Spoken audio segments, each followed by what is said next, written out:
Complete square number पूर्ण वर्ग संख्या के बारे में बताने जा रहा हूँ। इससे पहले मैं स्क्वायर में बताया था कि किसी भी संख्या का स्क्वायर रूट कैसे निकालते हैं। तो स्क्वायर रूट जब निकालते हैं तो क्या क्या नंबर आते हैं। अब यहाँ की आप लोग जानते हैं स्क्वायर तो जानते हैं क्या होता है।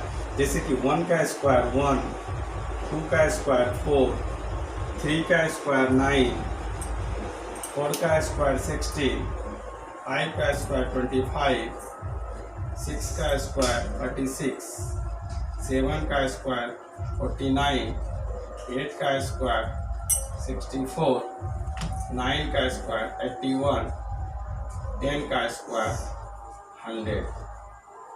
तो अभी आप लोगों ने देखा कि ये सब स्क्वायर तो आप जानते ही हैं, 1 से लेकर 100 तक का स्क्वायर।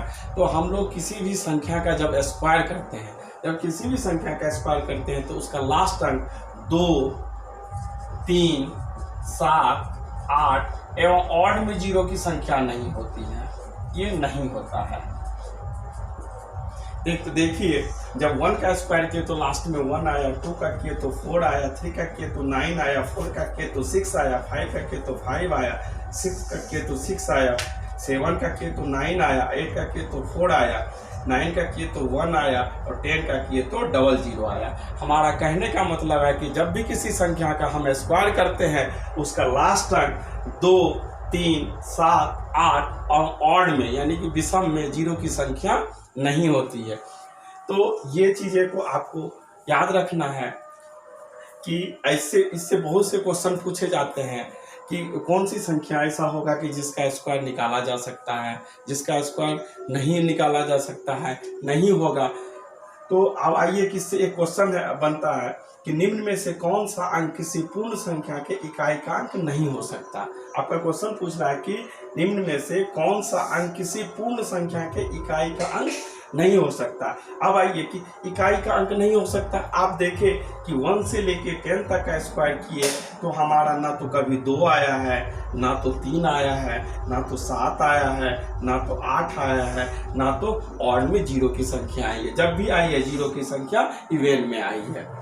तो ये जो स्क्वायर करते हैं इसी को कंप्लीट स्क्वायर नंबर बोलते हैं। तो कंप्लीट स्क्वायर नंबर पूछ रहा है कि कौन सा इकाई अंक नहीं होगा। तो आपको हम याद करने बोले कि किसी भी संख्या का स्क्वायर करने पर उसका इकाई अंक 2, 3, 7, 8 एवं ऑड 0 नहीं होगा। तो यहाँ पे हम देखते हैं कह रहा है कि कौन सा अंक किसी पूर्ण संख्या के इकाई का अंक नहीं हो सकता है। नहीं हो सकता है तो 2 भी नहीं होगा, 2 ही नहीं होगा। डायरेक्ट आप आंसर निकाल सकते हैं, 2 नहीं होगा, आपका आंसर हो गया 2। 4 तो होता है, 6 भी होता है और 1 भी होता है। अब इसी में एक और दूसरे तरीके से इसी सवाल को पूछा जाता है, निम्न में से कौन सा अंक किसी पूर्ण संख्या के इकाई का अंक हो सकता है। अब आइए कि यहाँ इससे पहले आप नहीं हो सकता है, इसी में आप पूछ रहा कि इकाई का अंक हो सकता है। अब आपको दे दिया है ये कोई संख्या है, ये स्टार देख रहे हैं, ये कोई संख्या है, लास्ट का अंक दिया, हमको सिर्फ पूछ रहा है कौन सा अंक पूर्ण संख्या के इकाई का अंक नहीं हो सकता। हमको पता है कि किसी भी संख्या का स्क्वायर करने पर उसका इकाई अंक 2, 3, 7, 8 एवं ऑड में 0 की संख्या नहीं होती है। तो 2, 3 ये भी नहीं होगा, हमारा 3 भी नहीं होगा, 8 वाला भी नहीं होगा। तो क्या होगा, यही होगा लास्ट में इकाई अंक इसमें क्या है 9, यानी कि हमारा तुरंत निकल गया। तो हमारा कहने का मतलब है कंप्लीट स्क्वायर नंबर से अलग अलग तरीके से एग्जाम में, कम्पिटिटिव एग्जाम में बहुत से क्वेश्चन पूछे जाते हैं। जो कि आप इससे पहले जब हम स्क्वायर रूट आपको बता रहे थे तो उसमें बताए थे कि कंप्लीट स्क्वायर नंबर फिर कैसे निकालेंगे। आज हम यहीं पे बता दिए कि ये क्वेश्चन बार बार पूछे जाते हैं आपके एग्जाम में। इसलिए अगर आपको इससे कुछ सीखने को मिला तो ज़रूर लाइक और सब्सक्राइब कीजिएगा। Thank you.